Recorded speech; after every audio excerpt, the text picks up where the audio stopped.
had just joined the world, but building blocks, they weren't cheap, so he ran away from his sheep and mined some compact choice, compact choice,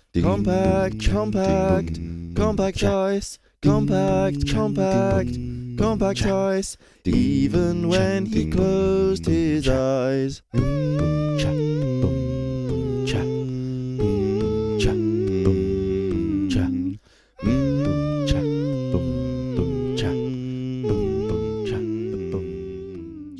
What's up guys, Flatcones here, and welcome back to Spooncraft, Season 6, Episode 4. We did it, a whole nother episode. I hope you enjoyed that lovely intro. Very smallish bean score. That idea came to me at about 3 AM at night, and then I was like, well now I have to do it. So I hope you enjoyed it. It was very fun to edit, and very fun to make. Behind us is the lovely Nether portal that we built in the last episode. Thank you for all of your lovely feedback on that episode. Reading the comments has been very nice. Just to hear your guys' thoughts and what you want to see in the episode is always nice to hear. But between episodes, as always, I have been collecting resources for whatever the next project may be. And as I've been running around and coming from my base to and fro, one particular set of people have been making a lot of noise. And that's these guys over here.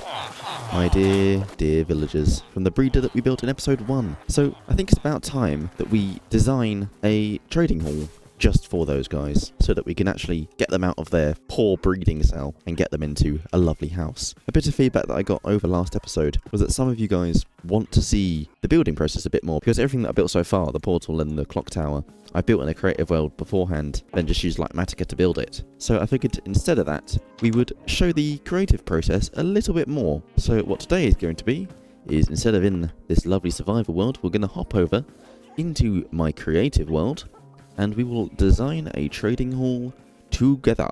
So let's hop over into our creative world now and get designing. And here we are in our creative testing world. Now, all that I've done is that I've copy and pasted using Axiom mod the large outline of a house that we outlined in episode 2 when we laid out the island design, the rough floor plan of the island. And now, I'm going to try to fit a village trading hall design in this outline, but if it goes a little bit bigger, I'm fine with that in either direction, whether it's longer, fatter, I don't mind. If anything, it's probably going to be a little bit skinnier. I'm thinking of the village trading hall that I designed last season, in Season 5, and it was quite a bit thinner than this, but it was also a little bit longer, so we'll see how it goes, I guess. Now, the first thing that I have done, as you can see here, is I've just laid out the blocks that I like to use in this colour palette for my designs this season. I've got the deep slate blocks, I've got the tough blocks, and then I've got the blue accent colours with the blue glazed terracotta, the compressed ice, and the warped wood. Now that we've got these laid out, I think it's time to decide whether we build this from the outside in or the inside out. I'm usually an outside in builder, but I think with a villager trading hall, it's kind of important that you get the size right for the amount of villagers you want. And in order to make it the right size, you need to know how many villages there are. So I've just done a nice count up of all of the enchants that I would like to get a book for, which is all of them, apart from the curses. I can leave the curses, I don't care about the curses. So there are 38 librarian villagers that I'm going to need. One for each enchant, because that's how I want it to run. That's how I had it last season, and it works quite well. Just having it be in the first 2 slots of the trade just made it very nice and easy. It meant a few more rerolls on the lectern, but that's part of the fun of building a trading hall. So with 38 librarians, there's a few layouts that we need, but we do also need to remember that there's also the ways of making emeralds that we need to put in there as well. And one way that I learned that you can actually produce emeralds in a villager farm is that instead of having a melon and pumpkin farm, which is quite a usual way of getting emeralds, what you can actually do is have a librarian villager, which you buy glass from, and then you make that glass into glass panes, and then you have a cartography villager, and then you sell the glass panes for more emeralds. And if you've cured both of the villagers, you actually end up with more emeralds than you started. So it's kind of an infinite loop of getting emeralds. You have to spend emeralds to make emeralds, and after a while you just get lots and lots and lots of emeralds. So now that I know the rough amount of villagers that I need, as well as the way that I'm going to make villages, let's get a proper count. So let's get a sign, shall we? So we are going to need 38 books, and then we decide how many villagers we want to dedicate to just getting emeralds. I think if we have 6 of each, 6 sounds like a good number, so we have 6 for glass, and then 6 for glass panes. That gives us, what's that, 12 plus 38 is 50 villagers? Yeah, so if we have 38 books, or 38 villagers dedicated to having each book, then we have 6 for trading, for buying glass, 6 for selling glass panes to make emeralds. I think that'll be enough that we get a decent amount with restock, especially once they've been healed from being a zombie villager. That'll make us a decent enough amount of emeralds. I think I shouldn't need to buy too much. I'm not planning on setting up a shop. I just want enough to know that I never have to worry about gear or enchants or anything like that. I need more than 50 villagers. So we also need, let's be safe and say 2 armor, and let's say 2 walls, which takes our total up to 52 villagers. Now for the rough layout of the inside. I think we're going to work inside out for this build. I'm going to just build it with wool first. Can use black wool so it stands out from the red. Right, we have 52 villagers. So to see how we're going to divide those 52, let's work out what the factors of 52 are. So obviously there's 2 and 26, and then we also have 4 and 13. And this is really it apart from 1 and 52, but let's not do that. So let's see how well 2 floors, effectively this is why I wanted the factors, is if we do 2 floors of 26 villagers on each floor, then that'll be a nice spread. And then 26 divided by 2 is 13. So if we have 13 on one side, 13 on another, I think that'll work out pretty well with this size layout, to be fair. Right, let's say this is villager 1. There's his trading cell. So we have 1 there, 2, 3, 4, 5, 6, 7, 8, 9, 10, 11, 12, 13. So yeah, that's pretty good sizing actually. Okay, so there is 13 villagers just laid out of 1 block in between them. So that actually works pretty well. So here is a layout of 26. Got 12 on one side, 12 on the other, and then the extra 2 just on the sides. And there's actually a lot of room here to work with. More than I thought of, so I've checked and it doesn't fit into the smaller, the medium-sized ones. But as I said, it doesn't need to be this big. This is just the rough outline, so I might condense it a little bit. I might make it thinner. We can have a thinner house. I'm going to use the move tool with Axiom, and I'm just going to move from like there to around there. So there we go. We've now got quite a nice size that I quite like. We've still got the same kind of design where there's 4 blocks of 6 and then 1 on either end to make it up to that odd number, just because it's 13 halved and I didn't want to have 1 in the middle. So yeah, this is the final layout that I've decided on. Just something a nice bit thinner. It's not too big. The size is roughly 30 by 10 blocks. So a nice long rectangle, as you can see here. And I quite like this, and then it will just be the same on the second floor up. So with this rough floor plan of where the villagers are going to go, I think it is time that we design the outside of the building. Now, all that I've done is that I've copy and pasted a wall that I used in my house designs for the other houses, just so I can kind of remind myself what the rough design of the houses are. So this is the rough wall design, and we're going to not copy it block for block, but we're going to do something very similar. First step first, I think we need to get a door in. Now, I'm fine, I think, to encroach on this villager's space a little bit. Lovely, so there's a nice simple door. That looks quite nice. I'm trying to figure out if I like it being 2 windows next to each other or not. I'll be honest, I don't think I do. So instead, we'll remove this window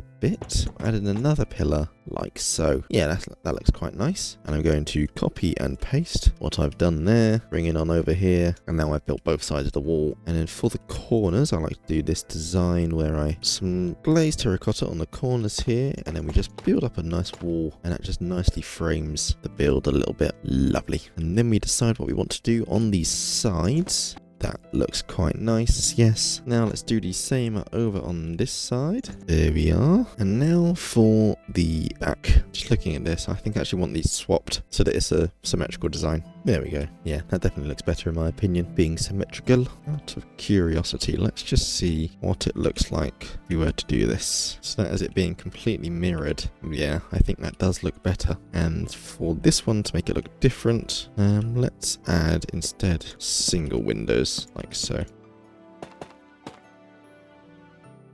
Okay, so there is the first floor done, effectively. Nice and simple. And then we'll just have ladders here, just ladders going up these solid blocks to get us into the second floor. And speaking of the second floor, it is now time that we design it. I think we need just a sprinkle more blue. It's getting rather grey with all the tuff. Maybe we add terracotta on top of all of these walls. Yeah, that's a nice bit of blue. And then what we do is we get the polished tough wool to connect to all of those blocks. And then between those, we just put iron bars. That does look really nice if you ask me. Now for the second level. And this is the height of the ceilings on the inside. Quite nice, quite spacious. I think this one needs to not be a window, so let's do that one first. Yeah, that looks quite nice. I think we use more of the blue in this one. Let's continue on. Oh, that's a nice bit of texture. Yes, let's do that on both sides. Take a step back. Yes, that looks very nice. But there we go, that's quite nice. For the front, let's see what we want to do with the side now. I think we do something similar to this. Again, I quite like that. Yes. And let's copy over that to the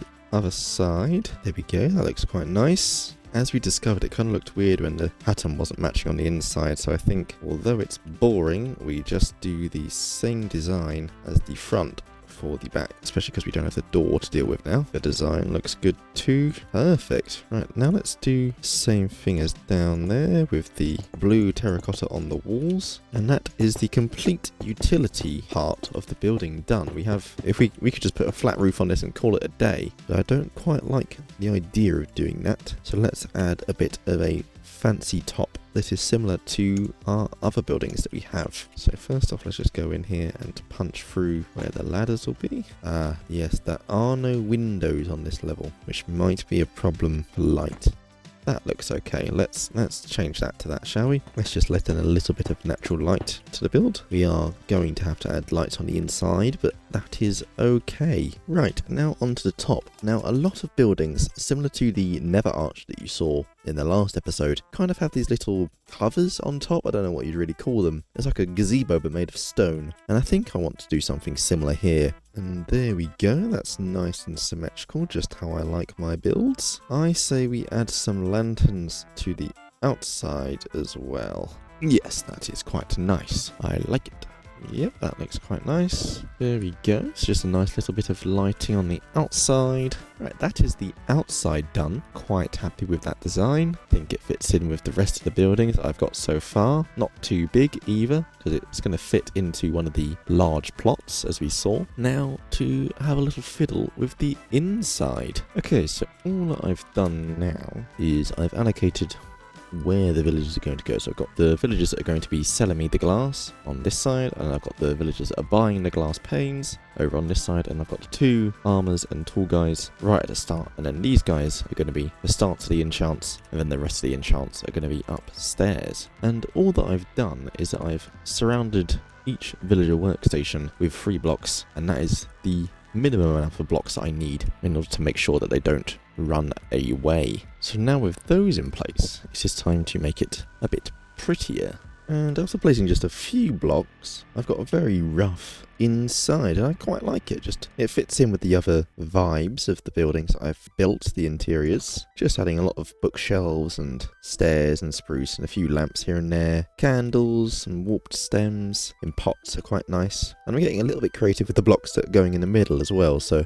over here I've got an anvil in the middle, which I'll be needing to craft all my things. I've got a pot over here that's holding a lantern, and I'm hoping that these stairs are going to be enough that they can't jump out, but we'll find out soon enough. We're just going to give the entire rest of the interior this kind of treatment. And there we go, there is our downstairs complete. Like I say, just keeping the vibe nice and simple. Bookshelves, a few pots here and there, more bookshelves, a few candles, a few funguses in pots, and then every now and then in the bookshelves I've hidden a frog light with a trapdoor over the front of it just to bring in a bit more light to the room, because it was a little bit dark with just candles and the soul lanterns. So now I've got to just give this same treatment to the room upstairs, which will be nice and simple now that I know the rough vibe that I'm heading for. And much quicker than I've done the downstairs, I've now finished the upstairs. Now I've decided to go for a bit more of a symmetrical design, just keeping these two halves of the room the same as one another. So as you can see, they're just mirror images of each other, just slightly different things on top of the bookshelves over here to kind of add a bit of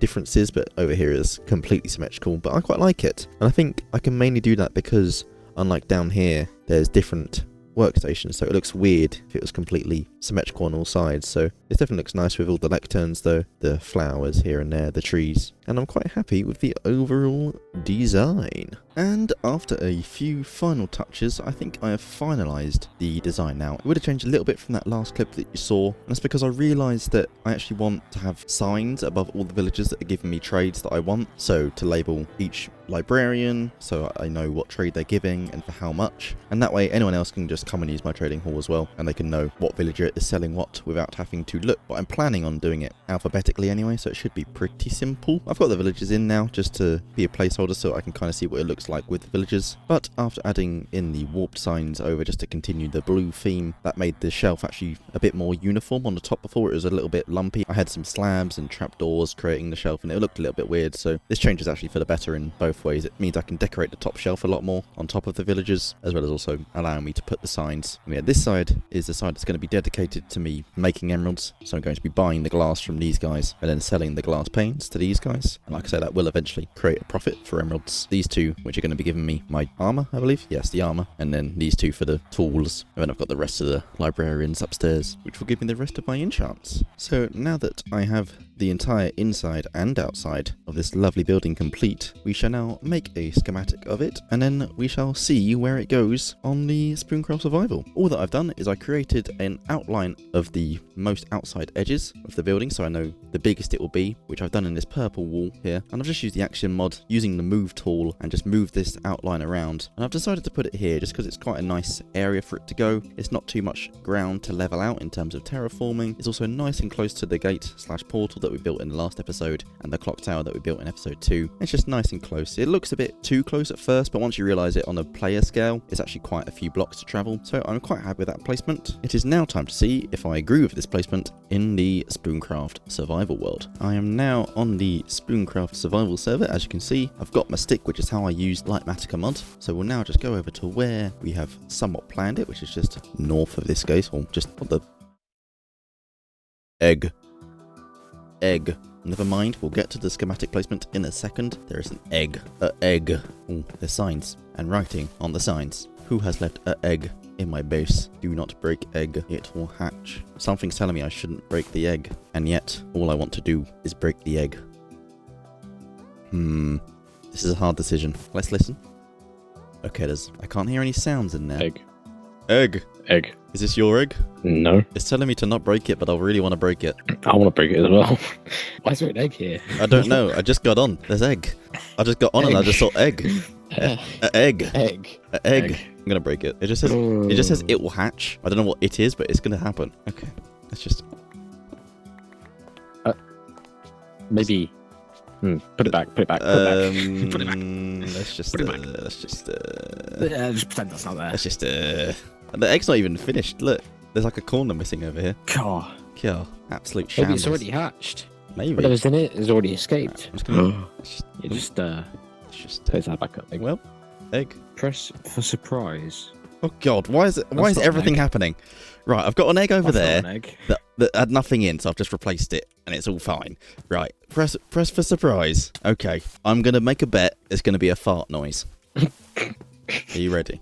Are we ready? Yeah, I'm nervous. Right, who farted? Right, Sorry, that was nervous. you. Right, okay. Right, my bad. Are you ready? That sounded like some distant explosions. It would appear so. I'm gonna imagine that's just a jukebox. Should I press it again? Well, look what I found. Oh. I found a little music disc. Ooh. Right, we need to find out who did this so we can do it back to them. Or we can do a similar prank. My guess would be Cappy with this one, because he likes music discs. That's true. A lot. It's also very Ducky core. It's very Ducky. But I think Ducky might be the egg. Yeah. I think Ducky's the egg. And I don't think you do 2 pranks in one, do you? No. I don't want to re-prank the wrong person. We will get to the bottom of this. Who was it that had the creeper sound? It was Ducky. Wait, was it Ducky? Yeah, Ducky has a goat horn with a creeper sound. That's my horsey. Don't get on my horsey. Don't get on my... See ya. Give back. Nah, come get it. Get off. Or what? Get off. Or what? What are you going to do? It's your horse. Yeah, sort of fault. Child. Fine. There you go. Jump on it from there. I believe you. Right, well, that was embarrassing, wasn't it? Right, so I've got an egg over there. I had a fake TNT blowing up over there. Why has my base just become the hub for pranks? I mean, I like it, but there's nothing identifying to tell me who it is. Welcome back. You embarrassed? I don't want to talk about it. Yeah. I don't want to talk about it. Yeah, just leave. I don't know if this is just an unfinished prank, but like, you wouldn't put all 4 signs on it without there being a plan. Right, I'm gonna decide to leave the egg broken like this. A hatched egg. The egg has been hatched. Let's see what happens, I guess. I'll leave that like that. We got a broken egg. We had fake TNT. What more can people do to my base? Who knows? Let's place in this schematic, shall we? Yeah, there feels about right. Not too far of a distance. If you were to come through the portal in the middle, which is there, you'd see, yeah, just out the corner of the eye, the villager trading hall. Maybe a little bit more this way. Yeah, that's a pretty good sightline. I'm happy with it being there. So now what we do is we go into placements, configure, and we lock it so that it doesn't move anymore. Let me just turn it off so it doesn't annoy me having a phantom building. And with that schematic in place, and after all of the prank shenanigans, that is all that I have time for in this episode of Spooncraft. Thank you all for watching. Thank you all for the continued support. It means a whole lot to me. Do all the normal YouTube stuff as normal, like, comment, share, subscribe, all the stuff that you guys have been already doing. And keep telling me what you want to see. I loved reading your comments in the last episode with what you liked and what you would want to see more of, so keep them coming. I hope you enjoyed the song at the start, even though technically the name is Packed Ice, not Compact Ice, or Compressed Ice if you're using the English translation of the game. I didn't realise that until I was editing the video. I went, oh wait, it's Compressed Ice, not Compact Ice, but shh, it works better for the song. Let's just pretend it's normal. Yeah, lovely. Anyway, that is it for this episode. Have a lovely rest of your day, and bye guys!